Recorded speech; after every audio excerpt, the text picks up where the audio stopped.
दोस्तों अब हम नई चीज़ एक देख लेते हैं, पुट कॉल रेशियो। दोस्तों इसको बहुत ज़्यादा महत्वता नहीं दीजिएगा। ये एक सिर्फ छोटा सा इंडिकेटर है जिसको बहुत लोग ऑप्शन ट्रेडिंग में यूज़ करते हैं, पर इसकी एक्यूरेसी मुझे नहीं लगता है कि 60% से ऊपर कभी भी आई हो। और बल्कि और ये 50% जो है क्या नाम है सही होता है, उससे ज़्यादा नहीं सही होता है। तो आप इसको यूज़ करके सिर्फ और इसको यूज़ करके तो कभी नहीं ट्रेड करिएगा।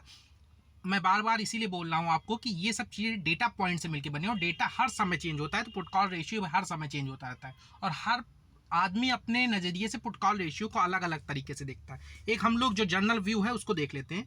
दोस्तों ये पुट कॉल रेशियो क्या होता है, 0.1 से लेके और 2 तक के बीच में लगभग माना जाता है। तो अगर एक पुट कॉल रेशियो है आपका, तो माना जाता है कि बाजार अभी न्यूट्रल है। ठीक है, व्यू न्यूट्रल है, मतलब पुट भी उतनी है, कॉल भी उतनी ही है, ट्रेड हुई है। इनको देख लेते हैं कि कैसे ये निकाला जाता है। मान लीजिए आप इसको क्या किया जाता है कि पुट जो होती हैं वो मान लीजिए 100 हैं, ठीक है, ट्रेड हुई हैं पुट जो है 100, और कॉल जो है सी जो है वो 50 हुई हैं, ठीक है। तो आप इसको जो भाग देंगे तो पुट कॉल रेशियो ये 2 आ जाएगा आपका। अब 2 का क्या मतलब है, 2 का मतलब ये है कि ये बहुत ज़्यादा जो है क्या नाम है तेज़ी हो चुकी है। तो अब 2 जो होगा वो एक तो दर्शाता है कि तेज़ी हो चुकी है, एक से ऊपर के 1.1 तो न्यूट्रल हो गया, 1.1 जो से लेके और 1.5 तक जो रहेगा वो आपका तेज़ी रहेगी। ठीक है, ऐसे ही उल्टा इधर देखिएगा आप, तो जो है क्या नाम है ये आपका 0.9 से और 0.6 तक, लगभग 65 तक, 0.65 तक ये मंदी रहेगी। लेकिन अगर इससे नीचे आपका जाता है, 6.5 से भी नीचे जाता है, 6 हो जाता है, तो ये जाता नहीं है नॉर्मली, बहुत ही कम कभी रेयर जाता होगा। और वो 1.5 से ऊपर भी बहुत कम जाता है, 1.7 से ऊपर तो बिल्कुल ही कभी शायद गया हो, बहुत कम ही जाता है। तो बहुत तेजी हो जाती है।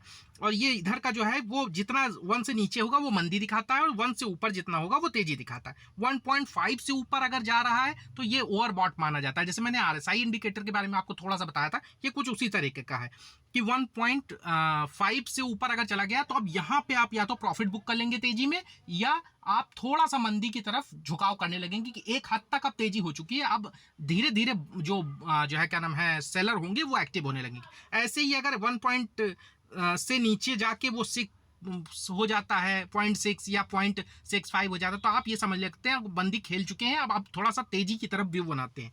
तो दोस्तों इसको कोई बहुत ज़्यादा इसका मतलब नहीं है। इस तरह से कुछ लोग इसको किसी दूसरी तरीके से पढ़ते हैं, कुछ लोग उसको दूसरी तरह से पढ़ते हैं, तो उसको आप ज़्यादा नहीं, बस एक जानकारी के लिए रखिए कि 1 से नीचे है तो मंदी चल रही थी, और अगर जो है 6.6 से जो है नीचे चला गया तो आप तेजी आ सकती है, और 1 से 1.5 तक है तो यानी तेजी चल रही है, और 1.5 से ऊपर जा रहा है तो आप मंदी आ सकती है। लेकिन गारंटी कुछ नहीं है, इसकी एक्यूरेसी बहुत कम है, इसलिए इसको सिंगल ट्रेड मत कीजिएगा। पीसीआर आपको ब्रोकर भी प्रोवाइड कराता है, और पीसीआर आपको फ्री में वेबसाइट्स भी कई सारी हैं जो प्रोवाइड कराती हैं। गूगल पे जैसे ही टुडे पीसीआर करके, निफ्टी बैंक पे निफ्टी पीसीआर, या स्टॉक्स के भी पीसीआर आते हैं, सभी में पुट कॉल रेशियो कितना है, ये पुट कितनी है, और उसको डिवाइड करना है ये कॉल से, ये कॉल हो गई तो उसका जो रेशियो निकलता है वही पुट कॉल रेशियो। इसमें बहुत ज़्यादा दिमाग लगाने की जरूरत नहीं है, बस एक जानकारी के लिए इसको जानते रहिएगा।